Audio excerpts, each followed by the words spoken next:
ప్రియ దేవుని బిడ్డలకు యేసుక్రీస్తు నామంలో మీ అందరికీ వందనాలు తెలియజేస్తూ ఉన్నాను. ఈరోజు మనం ప్రపంచాన్ని మేలుకొల్పిన పల్లెటూరు వాడైన కురేనీయుడైన సీమోను గురించి మనం ధ్యానం చేద్దాం.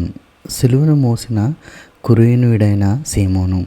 దేవుడు బెత్లెహేములో ప్రపంచమునకు తన కుమారుని ఇచ్చెను. యేసు సేవలో ప్రపంచమునకు తన వర్తమానమును ఇచ్చెను. కల్వరిలో ప్రపంచమునకు తన ప్రాణమునిచ్చెను. మానవుని రుణము దినదినము పెరుగుచూ ఉన్నది. క్రీస్తుకు సహాయం చేయవలసిన అవకాశము వచ్చినప్పుడు శిష్యులు దానిని పోగొట్టుకునిరి. పల్లెటూరు నుండి వచ్చిన కొత్తవానికి యేసు సిలువను మోయి భాగ్యము దొరికినది. సిలువను భుజములపై మోయుట. కురేనీయుడైన సీమోను ఉత్తరాఫ్రికాలో నివసించెను. తన జాతి వారితో కలిసి యెరూషలేములో పండుగ చేయుట అతనికిష్టము. యెరూషలేము వీధులలో ప్రజలు గుంపులు కూడి ఉండుట కనుగొనెను.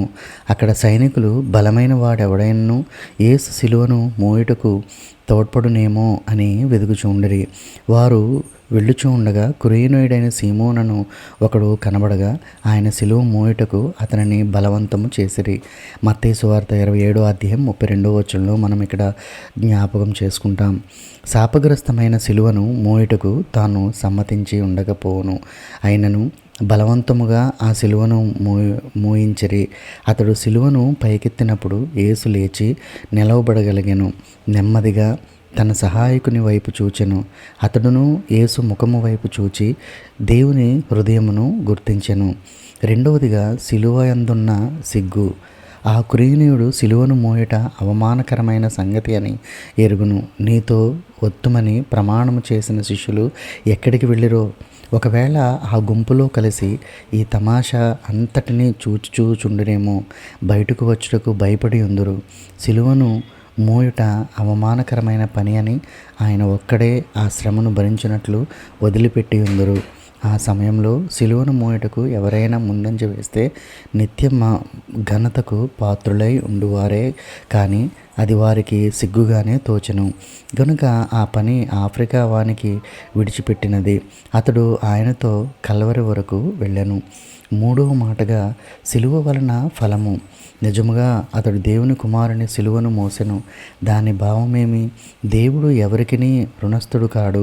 తన కుమారునికి సహాయము చేసిన ఏ ఒక్కరికైనాను తగిన ప్రతిఫలం ఇవ్వకపోవుడు. కల్వరి యుద్ధ ప్రారంభమైన పని తోటలో సమాధి యుద్ధ ముగిసినది. ఈ కురేనీయుడైన సీమోను యేసు యెరూషలేము స్త్రీలతో చెప్పిన మాటలను వినెను. దొంగ చేసిన మనవిని యేసు ఇచ్చిన జవాబును అతడు వినెను. తండ్రి, వీరేమి చేయుచున్నారో వీరెరుగరని యేసు శత్రువుల క్షమాపణ కొరకు చేసిన ప్రార్థన వినను. ఆఖరుగా నిశ్చయంగా ఈయన దేవుని కుమారుడేనన్న శతాధిపతి ప్రకటనను కూడా వినను. ఈలోగా ఈ సీమోను మనసు మారిపోయినది. యేసు తిరిగి లేచిన సంగతి పట్టణం అంతటికిని సీమోనుకు సంతోషము కలిగించింది. కొత్త నిబంధన సంఘములో ఈయన కుమారులు అలెగ్జాంద్రు, రూపు నాయకులుగా ఉండిరి. వారిని వారి తండ్రియే క్రీస్తులోనికి నడిపించెను. అతనికి దేవుడు ఇచ్చిన ప్రతిఫలము ఆయనకి ఇచ్చెను. కనుక ప్రియమైన బిడ్డలారా, మనము దేవుని పని చేయుచున్న మనం ఆయన సిలువను మోయిచున్నాం.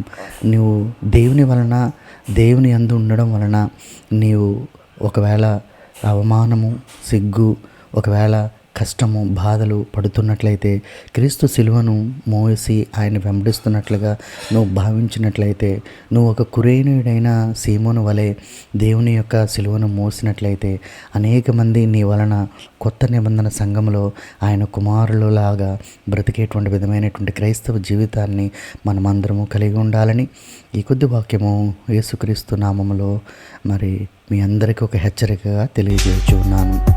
ఆమేన్.